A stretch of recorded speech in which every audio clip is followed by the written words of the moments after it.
He is more than you could ever need. He's more than the eye could see. I don't deserve his love, but he's always been there for me. You see, Jesus met me when I was at my lowest. And if you don't know Jesus, know this. He is the greatest example of generosity this world of greed has ever seen. And when Jesus hit the scene, he changed the scenery and met diversity with serenity. If you're looking for peace, he offers plenty. Jesus was and Jesus will forever be king. And when the angels sing, they sing of the grace that was displayed for sinners like me. I can't explain him and I can't describe him. And if I could, he wouldn't be Jesus, because you can't explain eternity and you can't comprehend the galaxies. But it was the loving hands of Jesus who spun them into existence and created man, knowing he would go to the cross to pay our sentence.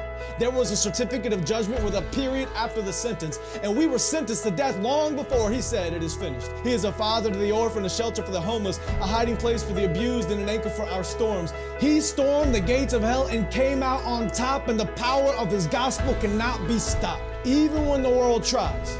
And they try a lot. He traded places with Barabbas and became the catalyst of missions across the world, covering every portion of the atlas. If you're in need of rest, I know of a mattress. If you don't know Jesus, your future is tragic, but he gladly embraced tragedy so we could live in his presence of majesty. His presence is presence, and it's his presence that presents preciousness to a world of peasants. He is far from pretentious, but still loves those who are. He is the light of the world and hung the stars. He brings the dead to life and delivers life to the dead. He took a crown of thorns on his head so we could put crowns at his feet, and I can't wait until I get to kiss his feet that were nailed to a cross for me and for you and for every person around the world. He loves the world, and I love his word, because the word became flesh, and in his flesh he demonstrated the word to the world. He is an example to every boy and every girl. He is a lover of black people. He is a lover of white people. He is a lover of the unchurched and the assembly under the steeple. He doesn't see the believers' failures, but still takes time to celebrate their faithfulness. It's the power of the Spirit that enables us and gives us boldness when the world labels us. And if you want to label me, please call me a Jesus freak. And if that freaks you out, good. Because it's better to be good with God than to fight being misunderstood by a world that could never understand.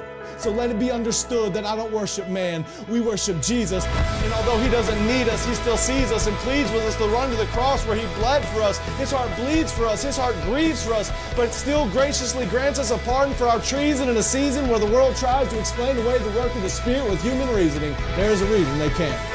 Because the Spirit is like the wind, and the wind cannot be seen. But loved is the one who believes without seeing the unseen. I'm telling you today that Jesus is something. He's something more. He's something great. And if you want to know him, you don't have to wait. He stands at the narrow path with a key to the gate, and you only have to reach out and embrace his grace. I don't care who's president. I have the king who is always present. I don't care who holds musical celebrity. The voice of the Lord will always be the sweetest melody. I don't care who owns the riches of the globe. My Jesus holds more wealth than one ruby on his robe. I don't care who is the strongest or the fastest. Nothing matches the creator of the universe and his immortal infinite status. I don't care about religious leaders who died and stayed dead. I'll only worship the one who conquered death and wears a crown on his head. His name is Jesus, and I'm telling you, he's something. He was faithful yesterday, and he is faithful today. I can feel his presence whenever I pray, and when the time comes for me to fade away, I'll remember the day I heard him say, "My name is Jesus."